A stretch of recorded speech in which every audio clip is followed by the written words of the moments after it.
Welcome back to Reality Asserts Itself on the Real News Network. I'm Paul Jay, and we're continuing our discussion with Professor Alexander Buzgalin. Thanks for joining us again. So, Professor Buzgalin teaches political economy and is director of the Center for Modern Marxist Studies at the Moscow State University. All right, so to understand where we are, you really got to watch the earlier segments, because I ain't going to sum it up.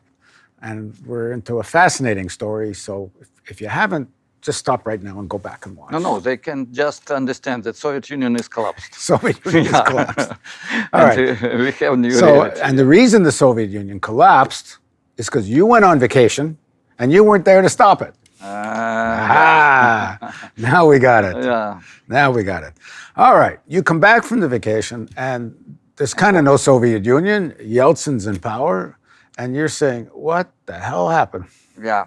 Really, when officially Communist Party was forbidden and the Soviet Union disappeared, I must stress that in this period, people were tired from all this disorder. And there is question why nobody came to protect Soviet Union. The question is important because 1 year, even less than 1 year before, we had referendum. And more than 70% said we want to have new Soviet Union. But we do want to have Soviet Union. New one, more democratic, not bureaucratic, but we do want. More than 2/3. And after that, nobody in the streets. Why? Because people lost trust to their leaders. And leaders led to the collapse. First. And second, we had a lot of this naive belief that market will bring prosperity tomorrow. And again, the reason was last years of Soviet Union, not even Gorbachev period, but before, last decades of the Soviet Union, we had growth of conformism, consumerism, and alienation. And this type of society will lead to the collapse of even quasi-socialist system inevitably. And this is fundamental reason. What we received, model theoretical, not even theoretical, but for ordinary people, logic was simple. We have in Soviet Union oil, gas, raw materials, everything. We have good industry, maybe not the best in the world, but very good. We have very big number of intellectuals, wonderful education. What we don't have market, which will create efficient economy. So now we will have market, we will have private initiative, and tomorrow we will have life better than in Sweden, because everybody wanted to have Sweden, not United States, with social polarization. What we received in reality? We received terrible crisis, 50% decline of production, 30% decline of average incomes, 30 because it, you know this old joke. What is average income? It's like in hospital average temperature. One guy is dead, his temperature is 30. Another is terribly sick, his temperature is 40, but in average 36.6, everything is perfect. But average income were 30% less, 35% less. But for majority, it was more than 50% less. So it was terrible situation. 2 million people were dead because of the poverty, hunger, absence of the apartments, and so on. It's a long story to explain. Infant mortality rates went up, longevity went down. It was a so-called Russian cross. You said it in an earlier segment, shock without the therapy. Shock without therapy, yes. So it was very closing down of state enterprises. Yeah, it was very radical privatization, liberalization, open economy. And very much promoted, guided, and assisted directly by the United States. Yes, but it was the only, or not the only, but the most efficient variant to expropriate state social property and to create private business and to create a new class of bourgeoisie during 1-2 years. And this is the birth of the oligarchs. Yeah. And it was very efficient, very smart idea, but for tiny minority who became very rich, and it was terrible catastrophe for majority. So when people say Gaidar, he was prime minister, and Yeltsin and all others made big mistake. No mistakes. They made great game for them. And the price doesn't matter for them. You know, there is such expression, to put airplane in the point of no return. It will be enough fuel to come back to the airport of the beginning. So the key idea for them was to put our country to the point of no return to Soviet Union, no return to the quasi-socialist, but still more or less socialist system. And they did it very quickly, very efficient transformation. A lot of people ask me, as professional, as political specialist in political economy, why transformation from bureaucratic planning to market, which is more or less efficient in the United States, led to the crisis? So I will give very simple, maybe simplistic, too simplistic explanation, but we have interview, not lecture. There is parallel. Market is transportation in the city with private cars, and plan is like a subway. So if you want to move from subway transportation to private car transportation, it's not enough to put bomb in the subway. It's necessary to have roads. It's necessary to have cars. It's necessary to have drivers and polite drivers. It's necessary to have, I don't know, regulation in every crossroad. So it's necessary to build infrastructure, institutions, to have mentality and so on. And what was done in 1991, 1992? Explosive in the metro, explosive in the subway, nothing else. Plan system was completely destroyed by decree of president. One signature, no plan, no regulation of prices, no regulation of exchange, nothing. Free economy. What we received? Huge enterprise, 100,000 workers. We had shadow business people. They had maybe $1 to $10 million. Can they be owners of the enterprise with 100,000 workers? Can they pay them wage? Can they pay for the electricity, for the heat? No. What they made? They made, I don't know, from the enterprise a place where vodka was selling, yeah, or something like that. So this is explanation why we received this crisis. And it was until growth of the struggle from below. Just so people get what's going on during this period, if I understand it correctly, you have these massive wealth of the Soviet Union, or Russia at that point, including state enterprises and natural resources and oil and mines and all of this, and it all starts getting privatized, sold off for a song. And people at the higher levels of the state and such all start to cash in and own this stuff with paying very little to acquire these public assets. Is that correct? Yeah, it's correct, yes. And we had very rapid, very brutal period of primitive accumulation of capital. I think you called it in an earlier interview Jurassic Park capitalism. Yes, it's true. It's image. So it was like dinosaurs fighting between each other. Yeah, it's monsters. Huge, no, first of all, it was not huge corporations, but very quickly it was all concentration of capital in the hands of a few. Were the Americans a little disappointed that it was mostly Russian oligarchs grabbing all this and the Americans themselves couldn't directly grab more of it? It's partly truth. Partly because foreigners received a lot of positive, for them, of course, and negative for us results because of the free exchange rate of dollar. And for $1 in Russia, you could live 1-2 days without any restrictions for your consumption. It was a terrible situation. And very low prices for the oil and gas, so West received a lot. But West didn't have time to receive control over all natural resources. And mainly because Western, not because Yeltsin or Gaidar or anybody else created barriers, but mainly because they were afraid that it is so terrible disorder that they will not keep control over this oil and gas if they come. It was necessary to spend billions of dollars without any guarantees. And everybody was afraid that tomorrow will be again a restoration of Soviet Union. Why? Because from 1992, we had enormous demonstrations and protest actions. It's not very well-known story, but in the center of Moscow, we had rallies for 200,000-300,000 people.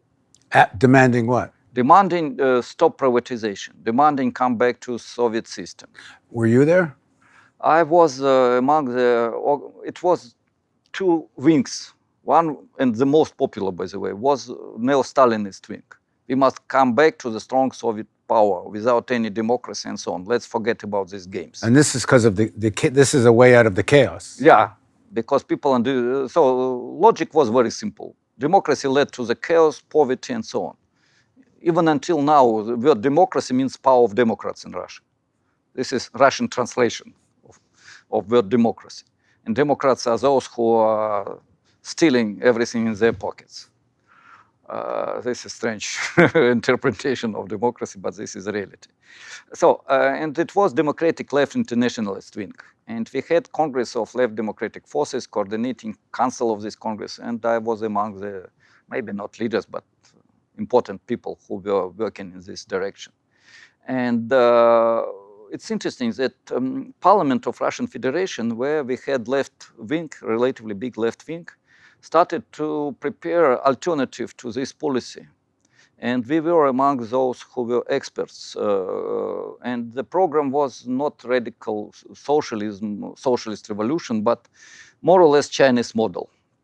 To stop brutal privatization, to keep socialist state sector, to restrict market, to have control over the prices, to support social justice, and so on. So more or less left social democratic program with a little bit statist form, yeah, little bit bureaucratic form.